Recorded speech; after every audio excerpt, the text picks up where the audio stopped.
Hey guys. Okay, so this is a little rushed and everything. I'm sorry for the lack of videos recently.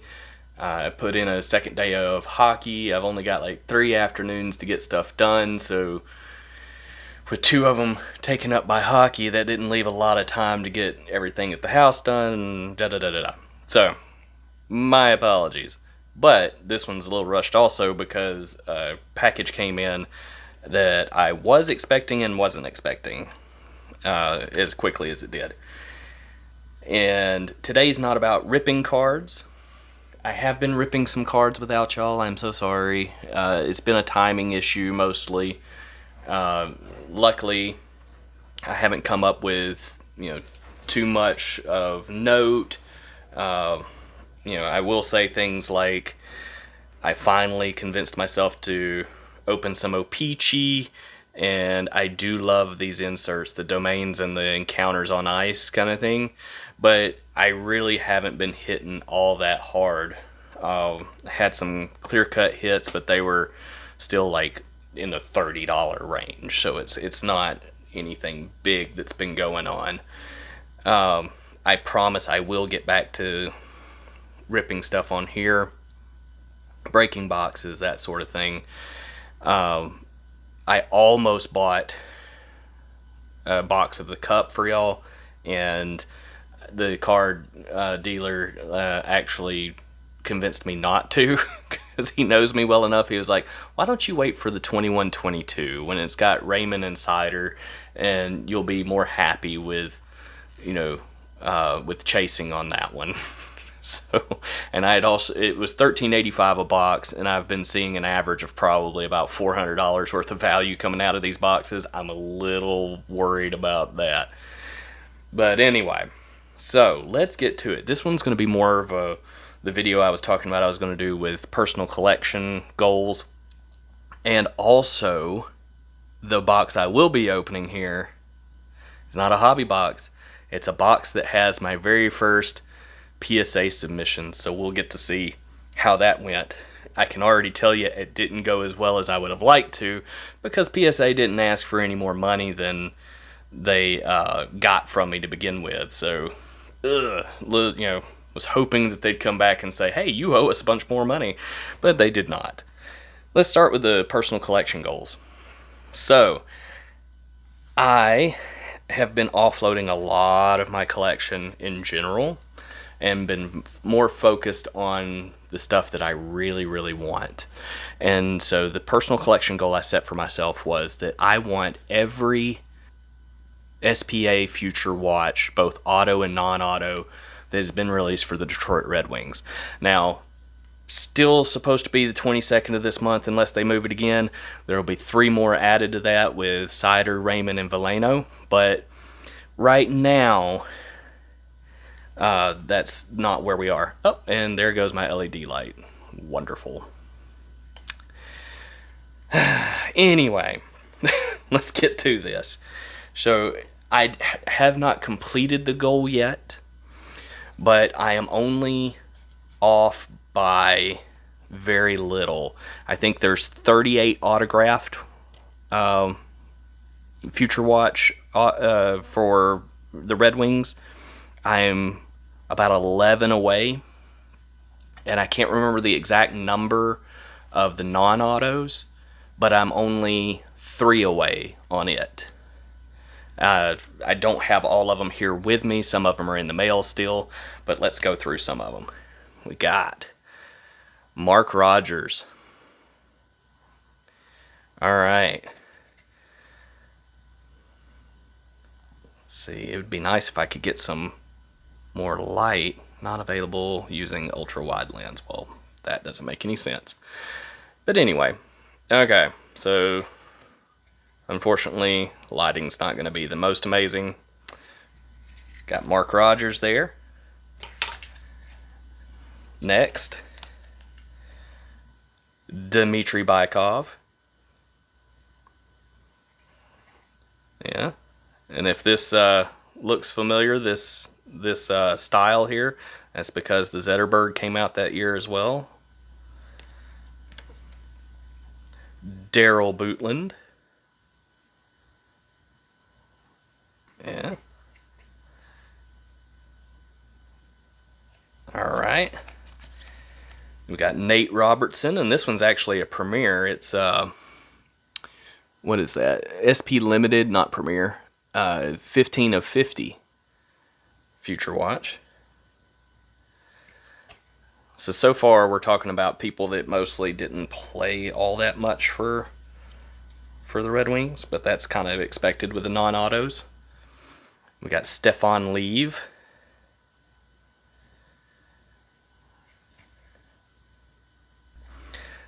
Jakob Kindle.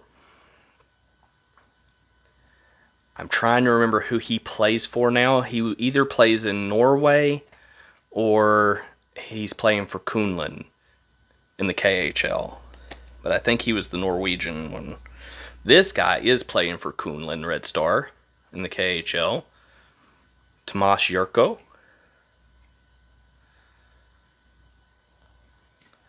Yeah. And this guy's playing in Germany. Landon Ferraro. Son of Ray Ferraro,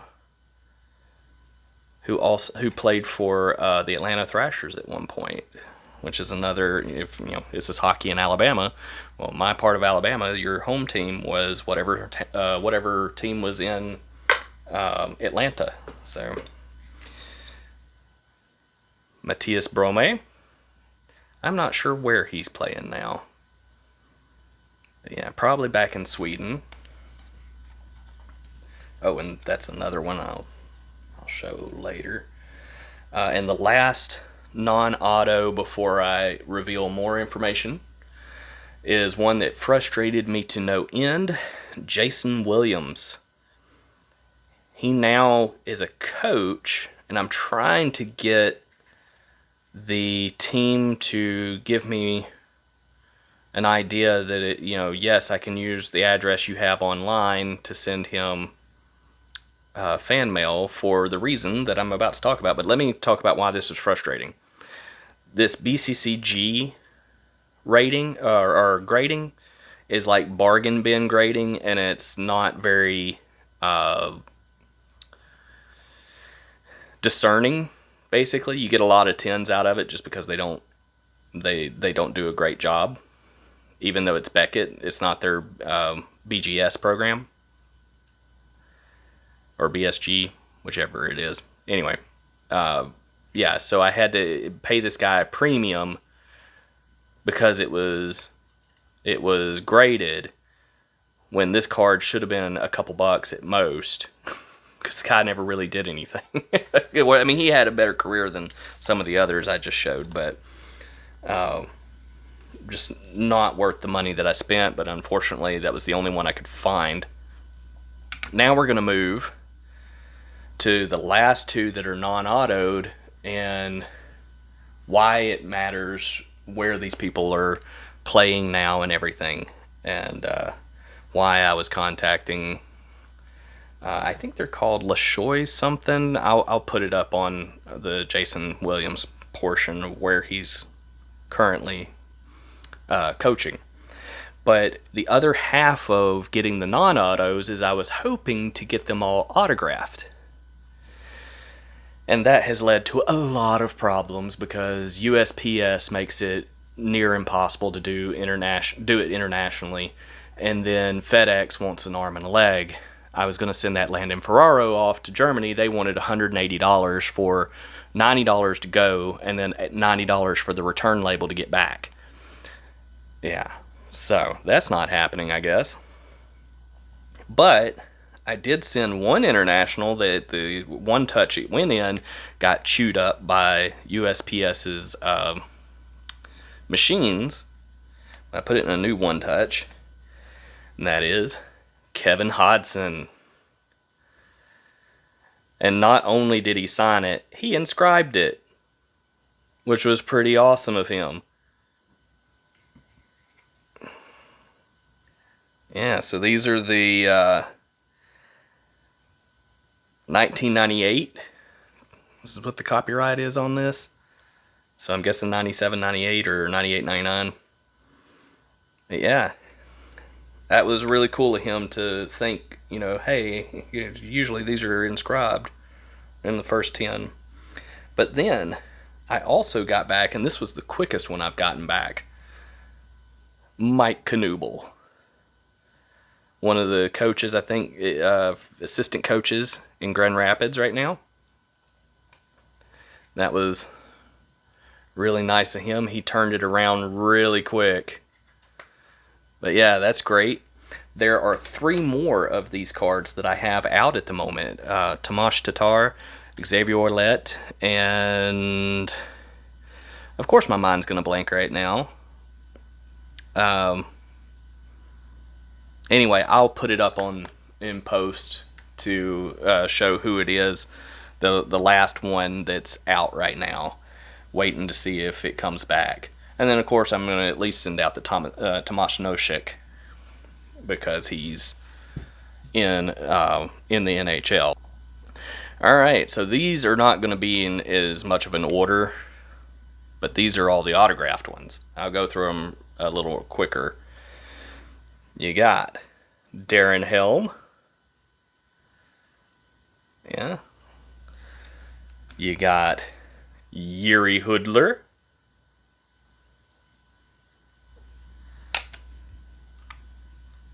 Brett Lebda.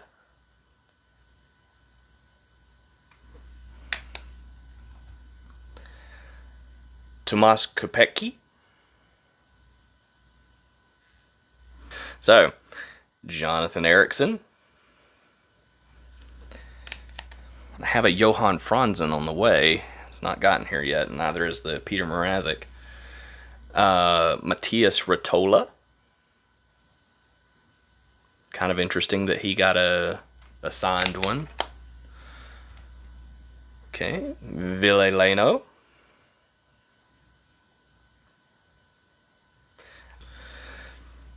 Let's see, Thomas McCollum. He's probably banging around in the AHL again, or still. Riley Sheehan.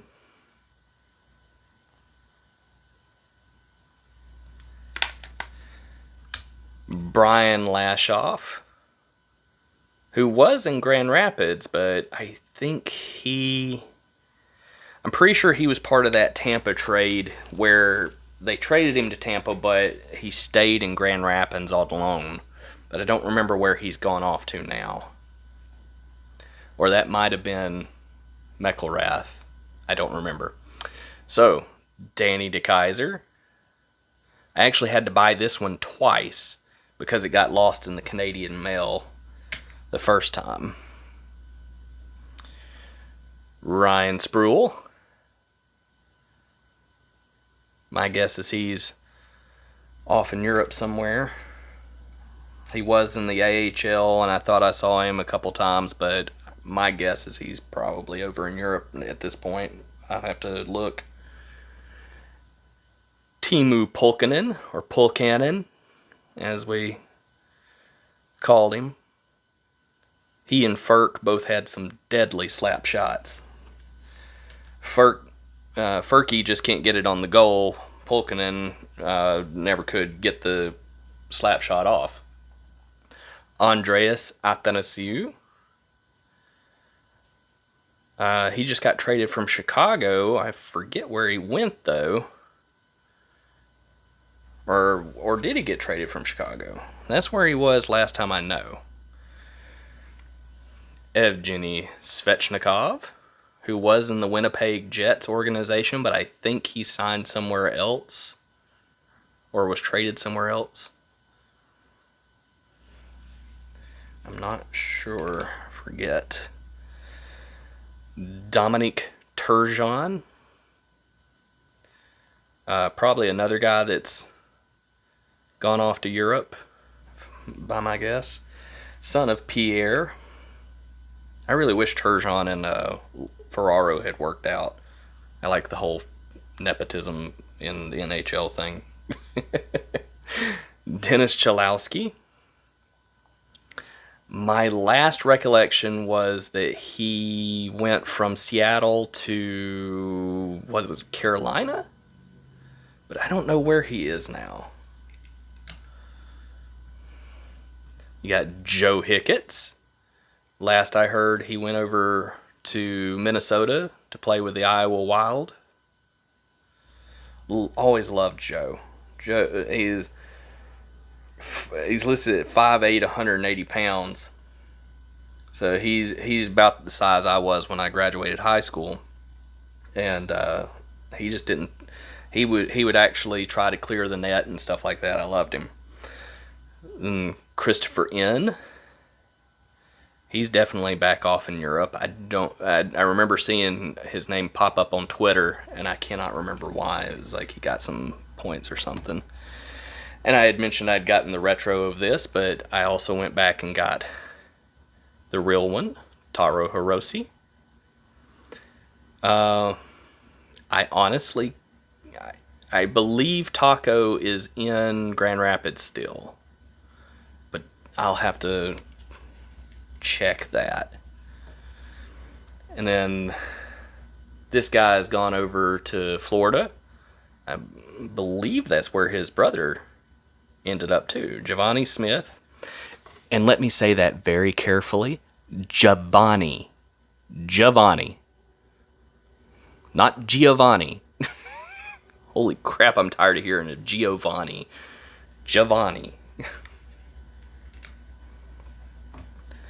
Then you got Ryan Kuffner. I have no clue what's happened to him.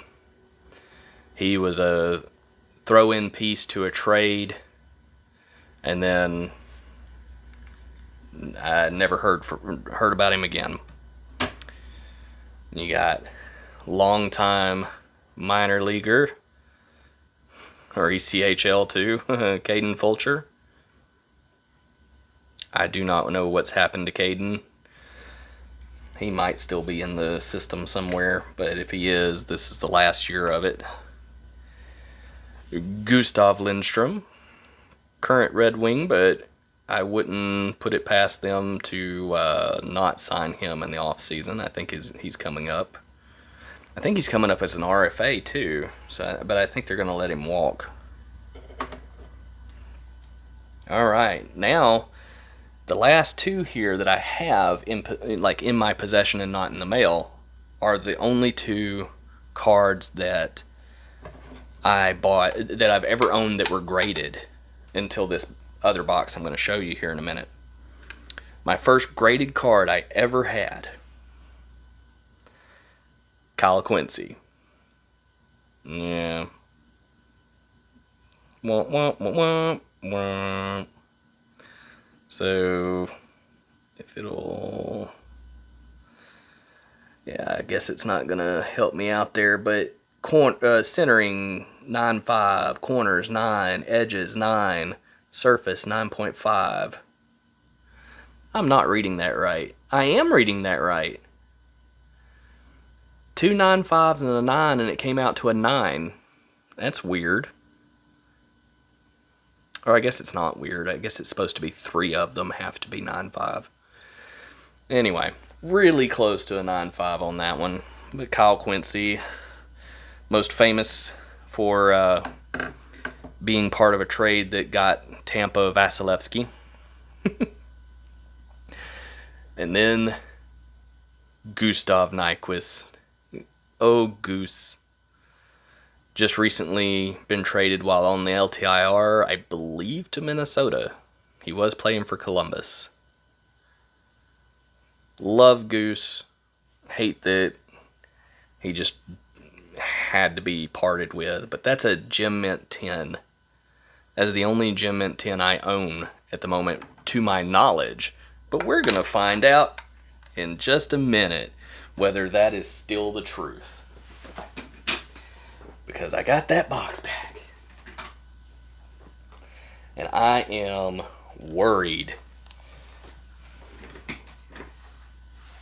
The big draw, of course, to those graded cards are going to be the ones that you were here with me for, where I pulled the PMGs of McDavid And Crosby, the fact that they didn't need more money makes me think that that did not go well.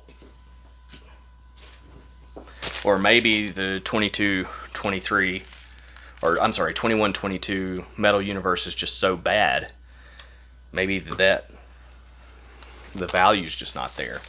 Because there's a lot of people that soured on it this time around. I don't know why. But here it is. Here's the box. Now, there was some other stuff in there. There was at least one wax box era. And hey, look at that. Your boy got a found a box cutter, actually. Didn't buy it. So I don't remember everything that's in here, but there's nothing as big as those PMGs. One of them is going to be a 91-92 Upper Deck. I want to say it's Lidstrom. I had bought a bunch of the high numbered series boxes, 7 of them, and ripped them. And so I went through all the ones that, if they grade well, they're worth money. And in doing so, went through and said, hey, which ones of these are worth any? It would be possible as a PSA 10 to my untrained eye. And guess what? Out of 7 instances of each of these cards, it was very few and far between. I would see centering problems, surface problems, edges, corners, something. Keith Kachuk, not a one of his rookie cards out of the 7 made my list. But just so y'all can see it, there's the PSA box. Yeah. So let's see how this went. And I do not want to open the PMGs first. They're on top. I don't want to do it first. Kind of there was that whole Live on Broadway with Robin Williams. He comes out and he's like, okay, we've blown our load first. Now let's relax, have a cigarette. I don't want to do that. I want to go the other way around. All right, so PSA, and here's the back of the card. I'm going to do it this way first because I do not see my filler card that I usually use. I've got so much crap. If I could move the camera to show you, there's just so much crap on this desk right now. So we're just going to have to do it this way. All right, so UD Portraits, Lucas Raymond. All right, so not going to be a high value card or anything, but it'll garner some money depending on what it got. And reveal, Mint 9. Okay, you know, Mint 9, sure. I don't know what it is. And this is the only problem with sending it to PSA. It's not as expensive as BGS, as sending it to Beckett, but I have no clue why it's a 9 and not a 10. You know, at least with BGS, I could see it and I could be like, oh, they didn't like this, and I could kind of look for whatever it might have been. But anyway, a Mint 9. Not bad. Maybe get the, I don't know. I really don't know. I'll have to put the values up later. Okay, this one's going to be an interesting one for a lot of people.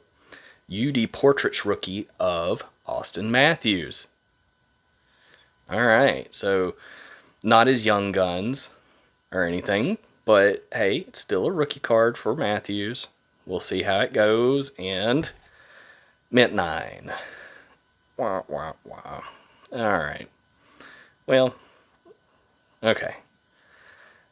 And because you got to remember, I got an untrained eye here. I did try to only send in ones that I thought had a chance at a 10, other than the PMGs. I was certain those weren't going to get a 10. But, I'm not trained at this. Now, this next one, I do think is a possibility of an 8. We'll see. This is the Darnell Nurse Young Guns. It's an extra I had of his. Alright, Darnell Nurse. Let's see. Oh, it actually got a 9. How about that? I was not expecting that. I thought an 8. Maybe I was thinking of the other copy of it I have. Because all of the Young Guns you're going to see, except for Cider and Raymond, I have another copy of them for my just general Upper Deck base set collection, like trying to collect all the base, which I never do. Although I'm getting close with 1718 and I'm trying to complete it. Alright. What I will do next, 90 score Jaromir Jagr rookie card. I had a Brodeur as well, but the Brodeur was off center, so I didn't send it in. I sold it on eBay for like $1 or $2. A PSA 10 of the Brodeur has sold as much as like over 100. What was it? Over $100, I believe. So let's see how the Jagr went. Mint 9. No. I will be lucky if I get the $19 plus whatever back on this card. With those wax box era cards like this, whether it's Brodeur, whether it's Jagr, whatever, there were just so many printed that if you don't get the PSA 10, you're not getting the value back. But I was rolling the dice on that one because I thought surely that was close, but untrained eye. Alright, same idea, wax box era, 91-92 Upper Deck of Nick Lidstrom Young Guns. Now, I have given away at least 3 of these, I do believe, and the checklist one of Lidstrom. The checklist, even PSA 10, doesn't go for much. His Young Guns, you get some value out of it if it's PSA 10. But I think this one might have been the only one of the 7 that I was like, maybe. I'd have to actually look and make sure of that because I didn't send everything I wanted to. Because I only had wanted to commit about $200 to this. Alright, let's see. No! 9. Blah. So I'm going to have to get better. I'm going to have to get better at this, because, oh, well, I know why this one, or do I? Could be shading. Could just be the shade from here, like a shadow. Looked like it was off center there, but anyway, I'm going to have to get better at this, because I don't want to lose a bunch of money on those wax box here. I still have probably another 10 that I could send off that look close to me. But seriously, out of the like 7 instances of each of those cards, the most I got was the Jeff Sanderson Young Guns, and that was like 4. Everyone else, it was like 2 or 1. Alright, so now we're getting to the big ones. Let's start with Lucas Raymond, because out of the 1, 2, 3, 4, 5 cards left, it'll be the one with the least amount of value. The Lucas Raymond Young Guns. Alright. This one is not going to be sold anyway because it's not an extra. I don't have another one. So this is just a personal collection. And 9. Oh, they're sticking me with the 9s. The one good thing about this is, of all the ones that I was like, hey, I think this has a shot, nothing's come back less than a 9. So I mean that's good. I at least have a discerning enough eye for that. But now I will say the Lucas Raymond, the Moritz Sider, and the PMGs were going anyway. That's a personal collection thing. Now one of these Siders I may sell. I don't know that I'll sell it right now. I may wait until his value goes back up again, because it got high with the Calder season. Then he had a sophomore slump to start the year. He's gotten back into form, but he's not putting up a ton of points. So that's kind of, I think that's holding him back in value. But when the Red Wings turn it around for real, and people are just more exposed to him and how good he is defensively. His value will go back up. Moritz Sider #1 on the young guns here, because I got 2. Let's see. Boom. And 9. Oh. Okay. Well, the good thing is there's another one. Maybe it comes back as a 10. Or came back as a 10.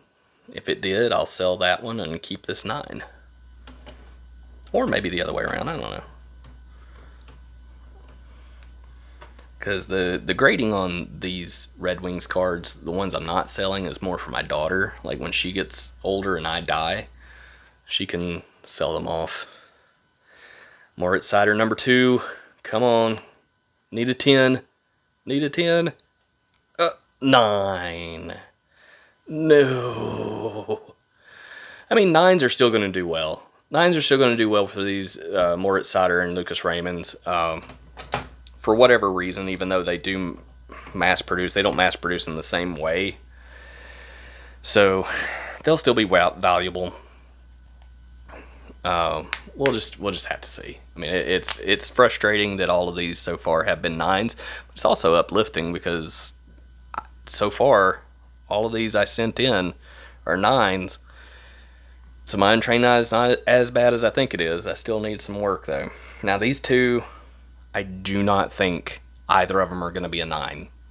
The PMGs, the McDavid had a weird discoloration that I don't know was supposed to be there. And then there were some edge issues. If you go back and look at those videos, I think I even mentioned it. But the edge issues were more for the Crosby than they were for the McDavid. All right, so number 92 of 100, Sidney Crosby.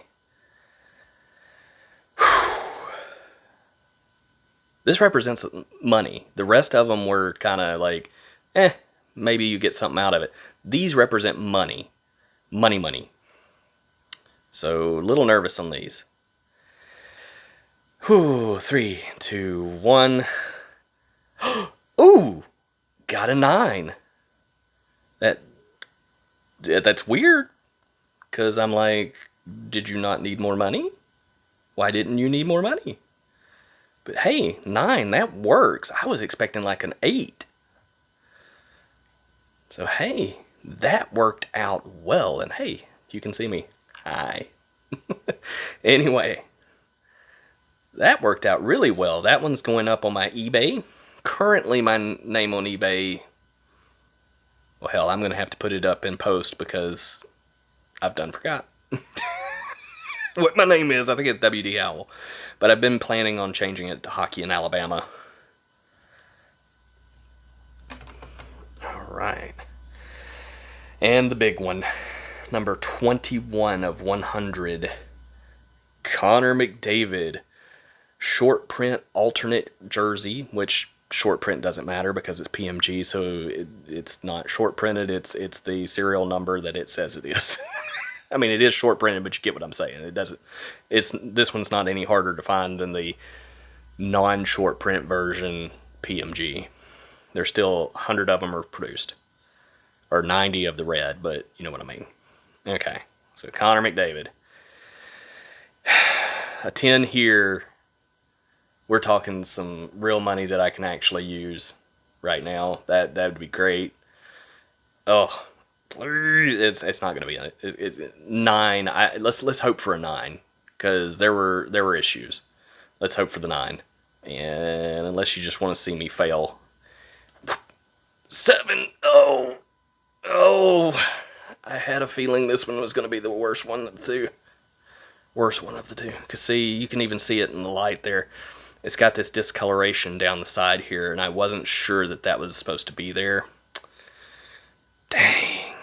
The only card I sent that came back less than a 9, 7.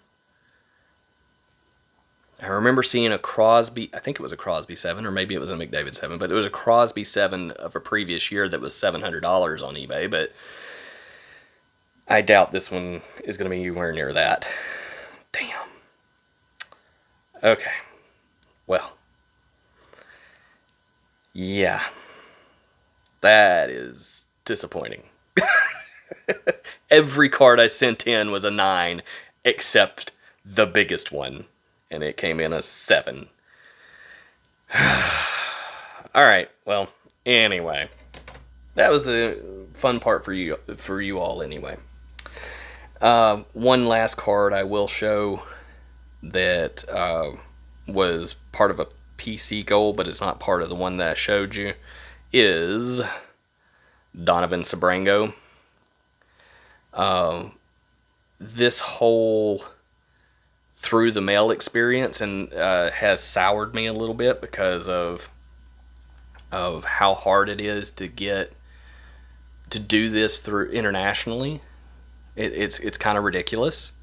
So I've been thinking of different ways to do it where I at least feel a little happier about it.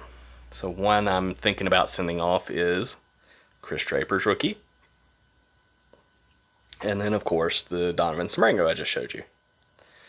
So it'd be like having a, well, not RPA of Donovan, but RJA, I guess. But then, yeah, Chris Draper. Yeah, it's not on the wings, but it is his rookie card. Maybe send him $1 for the joke. I'll stop there. There's plenty more over here that needs sorted through, needs done stuff with, but I'll leave it at that. Thank you for your time and everything, and remember, I do these videos more to bring awareness to the Development League and the Learn to Skate and Learn to Play programs here in, well, not here because I'm in Leeds, but where I play hockey in Pelham, Alabama, at the Pelham Civic Complex. So if you want to learn how to skate, you want to learn how to play hockey, you want to play hockey, come see us. Anybody. Of course, the adult leagues are 18 and up, but we do have youth leagues as well, and it's co-ed. And I know there's a lot in the media about some prejudices that exist in the hockey community, but I can tell you that our league, we definitely have people of different races. I have not seen anything, any prejudices that have been communicated within our league. I don't see anybody being treated differently. So while I admit that there could be problems within the hockey community as a whole that still need to be addressed, and that some because of the history of Alabama with the 50s and 60s, I get it. But what I'd like to say is give us a try, because I really do believe we've got a great group of people at our rink, and that the issues that exist that you hear about with your Provorovs, or years back with those Chicago fans that got banned from their arena and everything, or what Giovanni Smith or Akeem Alou, all those guys have had to put up with, I just haven't seen it at our rink. And as the commissioner of the Development League, I would put a stop to that as soon as I knew about it. So everybody, get out there if you want to play hockey. We're here for you. All right, thank you. See y'all next time.